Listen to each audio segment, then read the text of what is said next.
everybody, and welcome to today's bi-weekly Town Hall meeting, October 30th, 2023. Today's agenda, sorry, my buttons aren't working. Today's agenda is projects and development updates, marketing updates, and collaborations. Bobinson, please start us off with project and development updates. Yeah. Thank you, and happy Monday once again. So let me start with our engineering metrics for the last couple of weeks. Not last couple of weeks. I have the metrics for the last 30 days, the entire month. So I thought snapshot of what's happening for the last 30. So as a recap, we are using the DORA metric, and this primarily tracks the activity in our repository. And the first metric, there are four metrics, and the first one is speed, release for next, and the time to release, that is the time for first commit to release for any function. It is looking like 23 days. At the same time, there are the review time. It's kind of something that has been increasing, but still there is room for a lot of improvement. So if you look at this 27.8 days, some of this is coming from the review time. So what's happening is we have a practice of keeping the pull requests open, especially the review ones, and sometimes we step aside some of the functionality, but the PR itself remains open. So, for example, in total, there are three MRs which are open for a while. One is from a release, and two others, which now those are actively being contributing to increasing the review time. It's a good practice that developers and those who are reviewing it, they try to review it fast. And from whomsoever is raising the review request, please try to close them and restart them. Reopen them if at all it's taking too long, because it is kind of skewing our reports. So I think this particular report, instead of 22, probably this could have been around 10 or so, but because of this open PRs or PRs, it's kind of skewed. So the speed looks, that metric looks pretty good. Moving on to next slide for deployments. So we had deployments across three different projects. There was a major release for Peerplays and one release for Next, but the next release is peculiar because that's not yet deployed to production. We're counting the release as deployment. So this deployment, we had Next and Peerplays, which is long pending releases. Our overall deployment frequency is showing a downward trend. There's also because for Toto, where we are having I think up to three or more releases per week. Now the type of features that we are working on are a lot more complex, like subscription and similar features, which takes a pretty long time. So the deployment frequency is going down. I would suggest that we can try to do more releases by having a fixed release on a day like Tuesday, and whatever hot fixes or other fixes we have, we can try to do a release so that our metric looks healthy. So right now what's happening is we've achieved a lot, but these in terms of the deployment metric, it's not looking that healthy or it's showing a downward trend.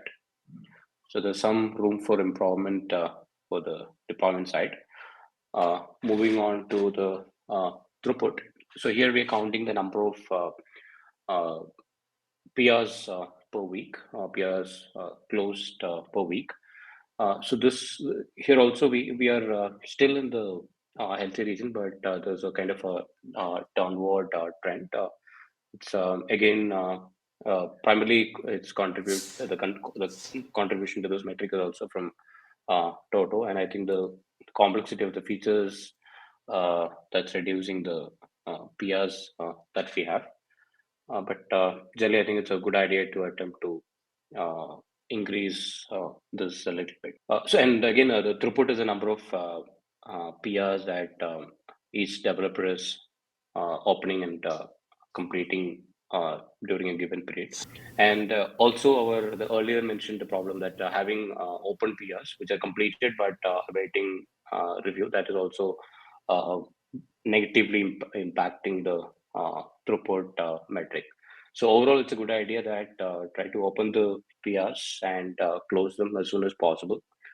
And if there is a some sort of delay and from the reviewer, or we are keeping aside some functionality, it's always the best practice to close it and reopen again. Okay, next slide.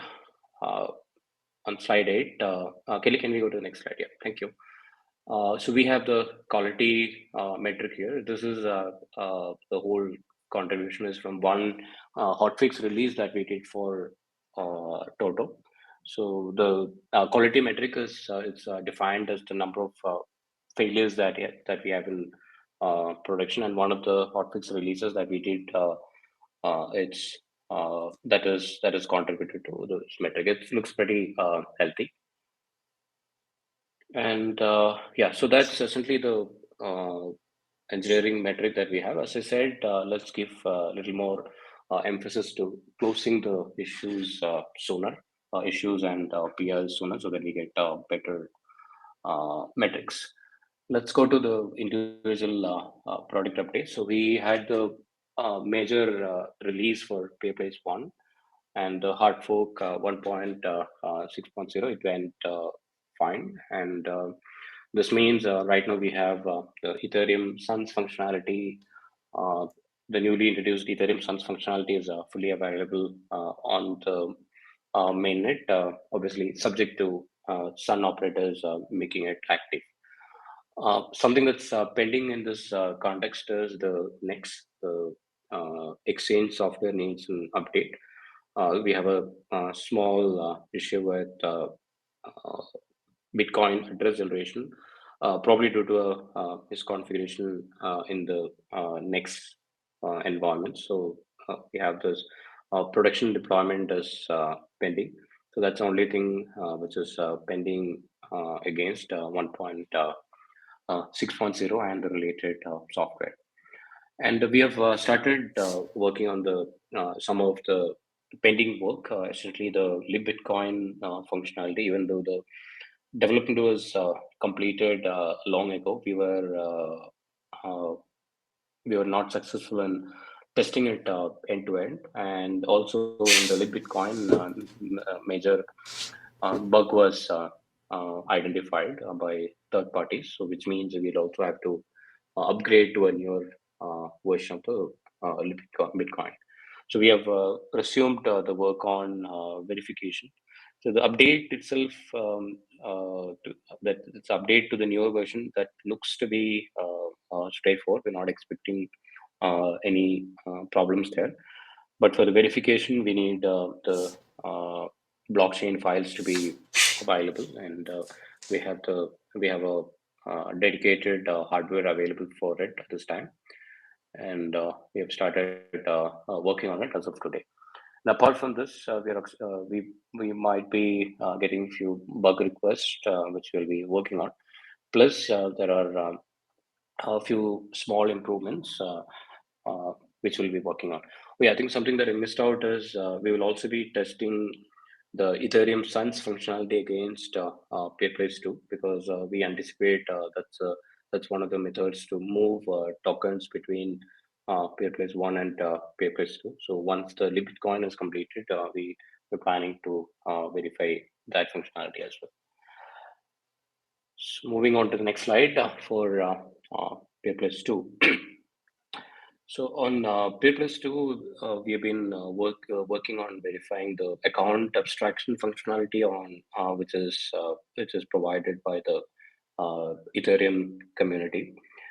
So this particular functionality, essentially what it does is it helps end users to create blockchain accounts and manage them as if it's a familiar SaaS software accounts.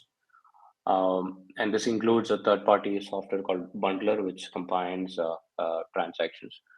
So there are lots of implementations of bundlers available from the original authors of the the EIP, which is EIP 4337. It's called Infinitism Bundler, and quite a lot of others. And the major ones seems to be the Stack Up Bundler. So we have been trying to get Stack Up Bundler working, but we're not quite successful in it. Then we have tried with Infinitism Bundler.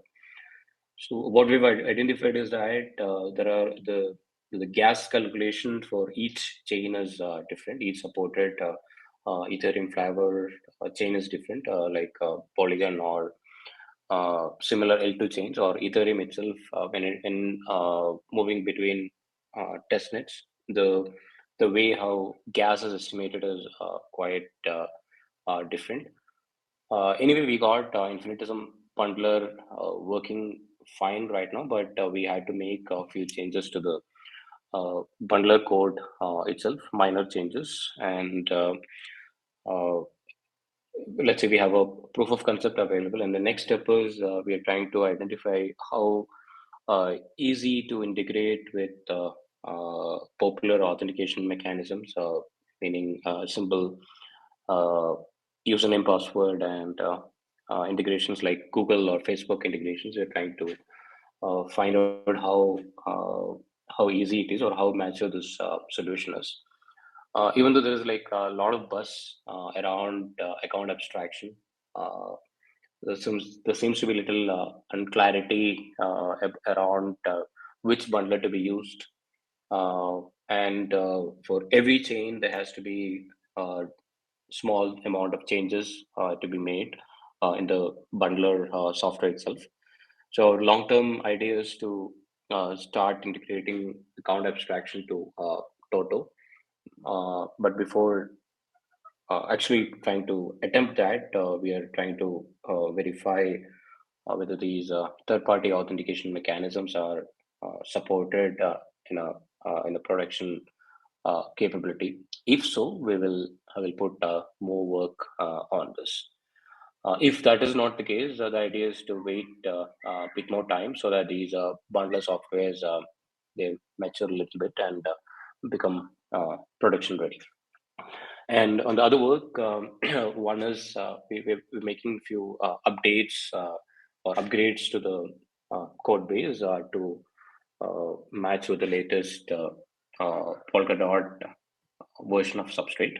That's one activity that's going on. And we are also doing this proof of concept implementation for the proof of pulse implementation, wherein we have been removing the staking and identification of block producers is done based on heartbeats. So that work is progressing, and we are very close to uh, being able to test this in our environment.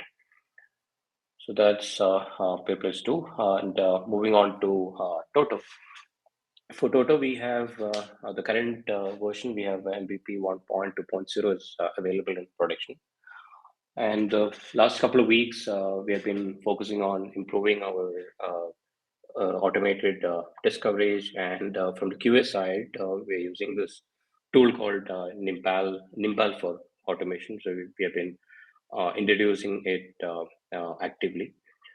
And another pretty good news is that our deployments are fully automated now. We have one staging and production deployment, and both the deployments are now.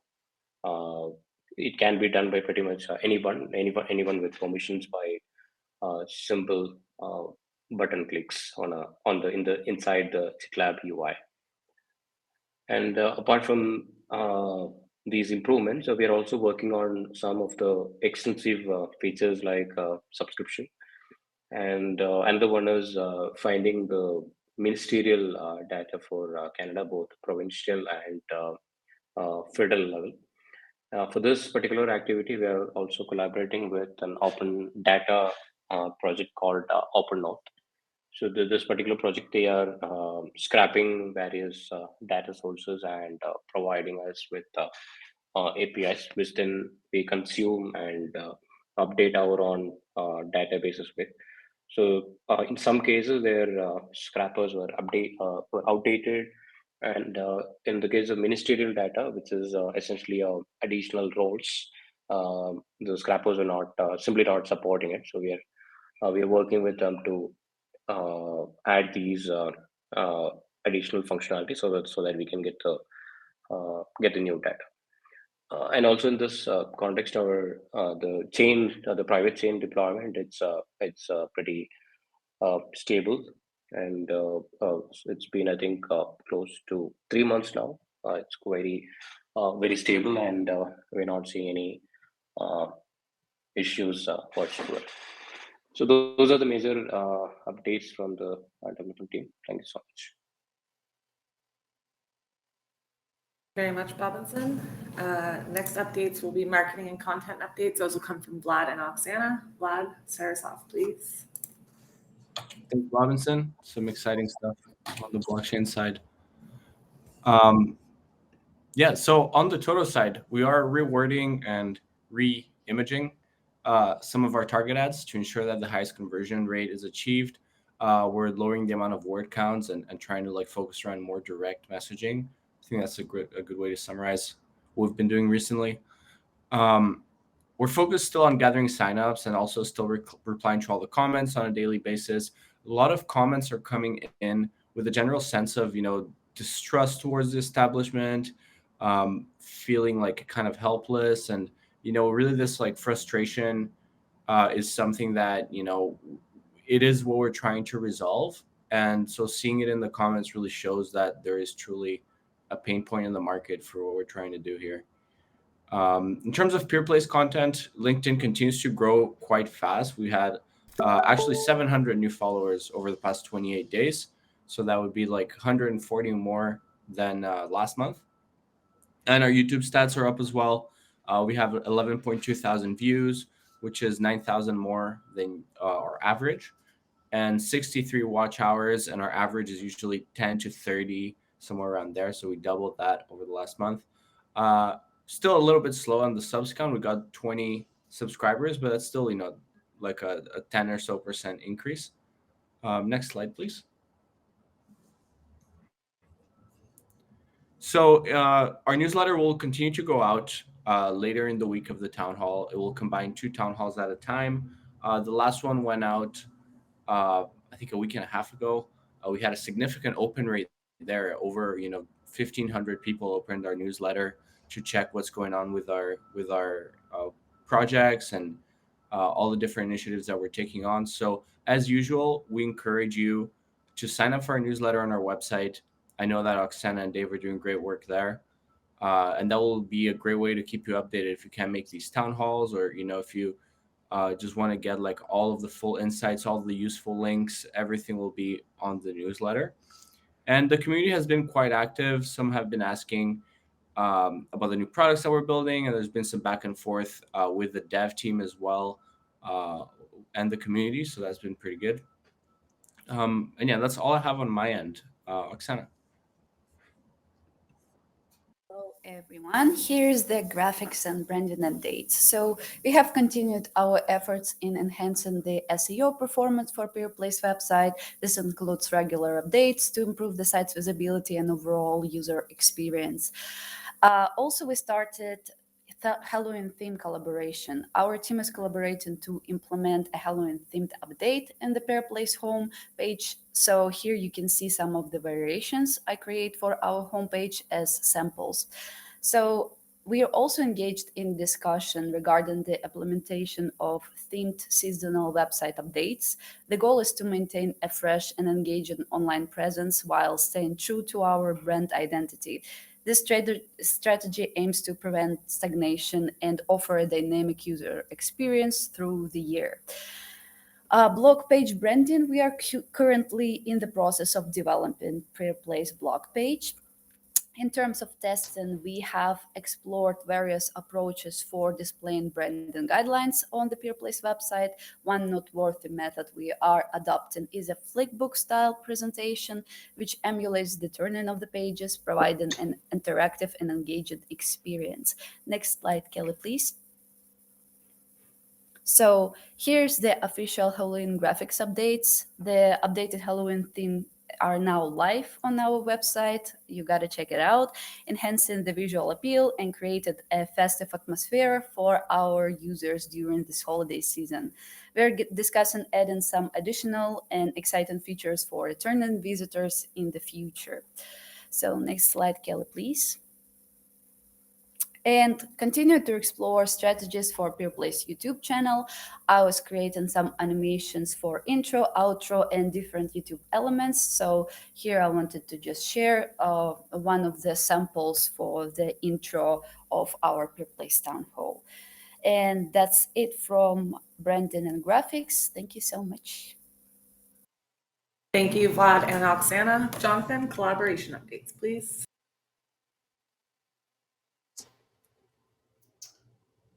Good day, everybody. Thank you very much. These are the collaboration dedicated team updates for Peerplays for these past couple of weeks.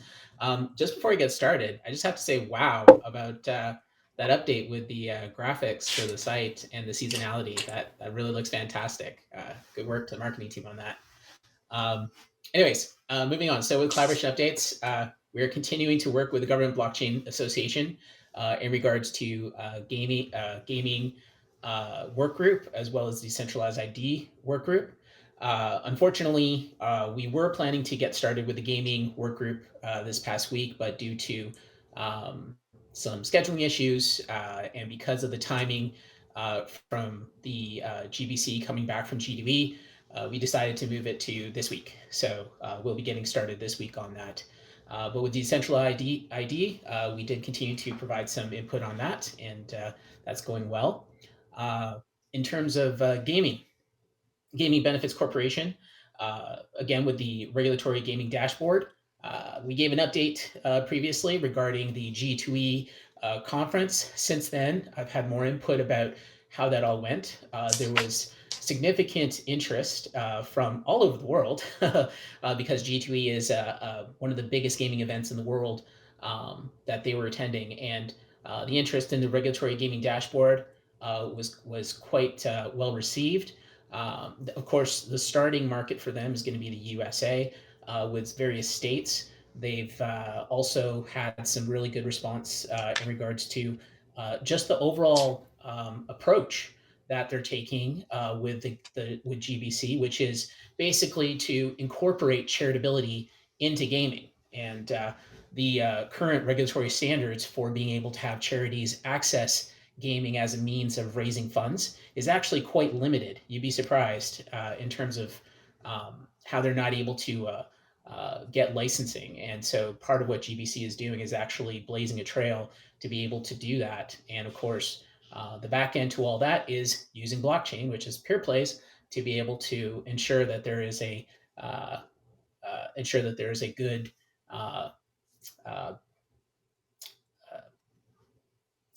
transparent place for all that data.